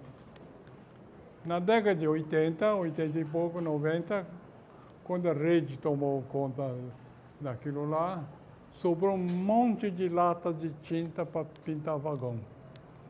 Aí o funcionário que distribuía as tintas, ele achou que aquela seria a cor padrão de Paranapiacaba. Então, todas essas casas aqui foram pintadas com a cor marrom, que está lá, é a cor do vagão de estrada de ferro. Inclusive, era uma tinta tóxica, viu? Era uma tinta tóxica que... Mas ele distribuiu lata que sobrou numa compra, e foi usado, então ficou tudo marrom. Então o pessoal chega lá, marrom. Tá. Aí, como a gente estava estudando cores, nós estudamos as cores de Paranapiacaba, fizemos uma relação de umas 30 casas, de 300, fizemos uma relação de 30, e são quais cores que mais apareciam. Inclusive tinha um pintor lá das casas lá, a gente fabricava cor aqui, tal jeito, tal. Então tinha várias cores. Então nós fizemos uma relação de cores de Paranapiacaba e principalmente eu escrevi no meu relatório, tornar a Vila Alegre. Tornar a Vila Alegre. Aí esse projeto foi parar no CONDEFAT. O CONDEFAPASA, que é de Paranapiacaba, aprovou, o IFAM aprovou. Aí uma das acadêmicas do CONDEFAT já falou, não, tem que ser a cor padrão, primeira cor. Aí toda essa parte, e outra coisa, botou a palavra alegre como quer dizer, no fundo não acadêmico, era uma coisa subjetiva. Só que a gente tinha selecionado uma quantidade de cores que sempre foi usado na vila, era tudo com cor, né? Várias cores, e inclusive quem produzia tinta para as casas. O Diniz produzia tinta, então ele dizia, dá para fazer essas cores, dá para fazer, fazia essa assim, porque tinha umas 3, 4 cores padrão, né? Uma lata de vermelho, verde, azul, aí misturava e formava uma cor, e dava um nome para aquela cor. Mas era tudo quanto é coisa. Aí a acadêmica lá do CONDEFAT falou, tem que ser a primeira camada. A primeira, então tá bom. Então nós fizemos um estudo das primeiras camadas, que era tudo meio bege, um pouco marronzinho e tal. Um ou outro de verde e azul, mas não tinha quase nada de azul. Mas tudo cor padrão, quer dizer, da primeira camada. E muitas cores das casas na primeira camada, às vezes era só verniz, não era pintada. Aí então eu falo, tem que deixar algumas sem pintar. Só que a pintura que conservou as casas até hoje lá, 100 anos depois. Com a pintura que conserva a casa. Então, tinta, óleo e tal, conserva. Mas nós fizemos um novo sistema com as cores da primeira camada. Só que a primeira camada foi no primeiro ano, depois no segundo ano, no quinto ano, 10º ano. Então, tinha várias camadas, várias cores das primeiras camadas. Também foi uma coisa não tão objetiva, né? Mas fizemos uma nova coisa aí. Então, o que aparecer lá vai ser essa segunda seleção de cores pelo CONDEFAT. Aprovou pelo CONDEFAT, né? Esse estudo das cores nunca foi publicado. O quê? O estudo das cores das fachadas? Não. Aí eu nem quero, viu? Não quer? Não. Porque aquilo que a gente escolheu foi considerado... Foi considerado não acadêmico, não... Então, essa questão de ser acadêmico, não, é uma coisa engraçada. Porque realmente eu fugi da Faculdade de Arquitetura para não ser acadêmico. Então, eu deixei de dar aula na USP e perdi uma super aposentadoria. Que se continuava lá, tal, só que não estava muito bem de dar aula. Aí comecei a trabalhar, então fiz coisas, aí por isso que eu tenho esse currículo aí. Aí vê quanta coisa que eu fiz na vida, eu mesmo fico admirado, falo, como é que esse cara conseguia fazer tanto? Mas tá na lista lá, então cada linha é um projeto. Então, que bom e tal, né? Mas também eu nunca escrevi. Agora, minha referência é muito oral. Minha referência, todo mundo me conhece por ouvir falar. Então, é uma coisa assim... Não, estou tendo umas ideias aqui. Então... sim. Então, assim, o que é ser acadêmico? Então, é bom ser acadêmico para poder escrever e repassar essas coisas. Agora, o que eu repasso é em palestras e em trabalho. Então, Paranapiacaba, todo mundo me conhece perguntava, cadê o projeto que ele fez? Não fiz projeto nenhum. Então, você me conhece por ouvir falar de alguma coisa que foi feita. É bom, né? Alguma coisa também. Então, agora eu estou estudando os índios. Aí, voltando aos índios, o Robson Miguel é um índio cafuzo, negro índio. Ele está dando aula de Tupi-Guarani lá em Ribeirão Pires. Ele é um super violonista, mas também estuda a língua, né? Então, com essa questão da língua, é uma coisa que a gente está estudando, reestudando. Então, muita coisa eu estou revendo agora, em função dessa linguística. Mesmo aqui em São Paulo, Anhangabaú, Tietê, Anhembi, tudo isso aqui é tudo indígena. Então, você vê que Tamanduateí, tudo nome indígena, Ipiranga, né? Então, você tem coisa demais e a gente não se lembra.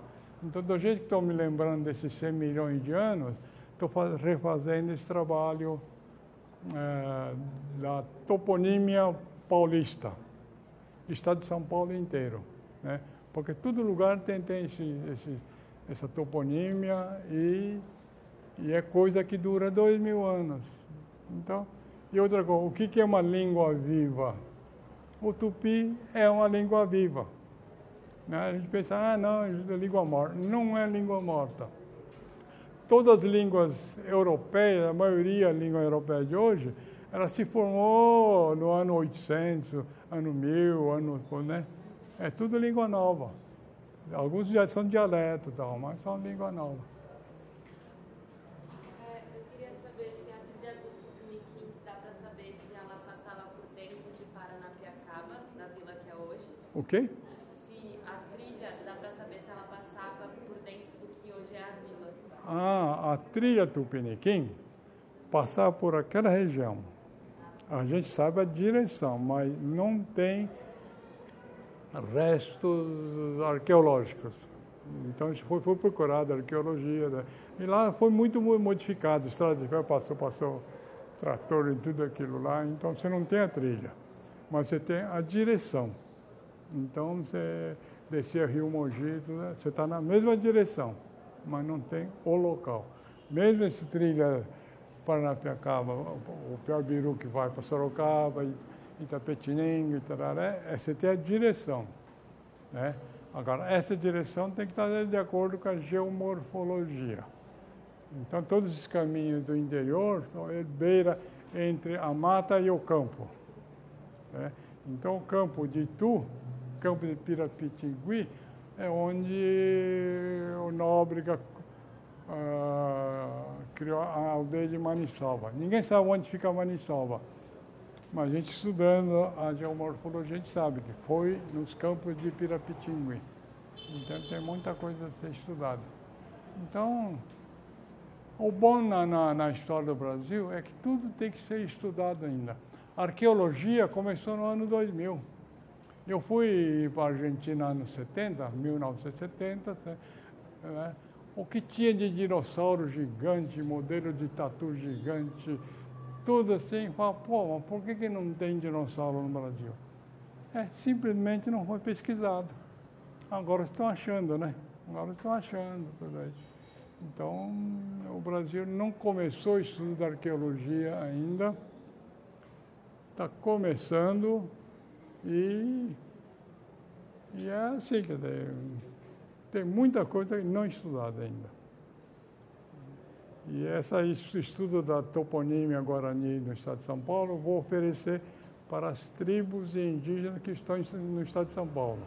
Porque essas tribos também se esqueceram o que eles foram no passado. Eles não sabem mais. Então, o que vocês eram? Porque eles falam sempre, nós éramos donos da terra. Dono um trecho do tempo, né? 1000, 2000 anos. Antes disso, você tinha mais 3000 anos de outros tipos de povo, inclusive esse povo do Vale Ribeira e da Lagoa Santa, tipo do crânio, tudo é africano australiano, não é siberiano. Porque os índios que vieram pelo Estreito de Bering e tal, é tudo siberiano. Agora, esses do Brasil são africanos e australianos. De onde vieram, como vieram. Também é coisa a ser estudada. Não. Então, vocês estão no topo. Estudar o que fazer de Paranapiacaba, exatamente agora é a época certinha de propor. O que você sugere? Hã? O que você sugere? Eu? Eu não sugiro nada, só vou lá comer. Se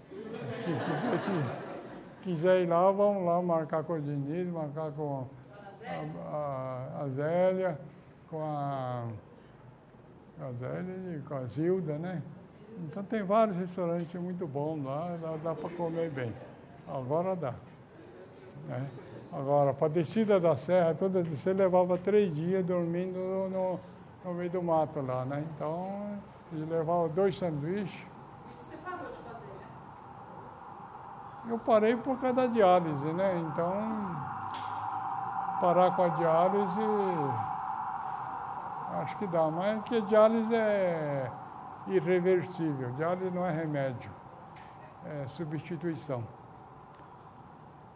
Tá bom, mas quem quiser descer pelo menos um viaduto em cima dos trilhos, podemos marcar um dia, a gente vai até o quarto patamar, dá para ir. Eu fico esperando vocês lá em cima. Hã? Eu fico esperando vocês lá em cima. Não, é porque o primeiro viaduto tem 60 metros. Eu falei assim, não pode cair na beirada. Beirada tem 5 metros. 5 metros você cair, você fica aleijado. Mas se cair no meio, 60 metros, você não tem salvação, mas melhor cair no meio.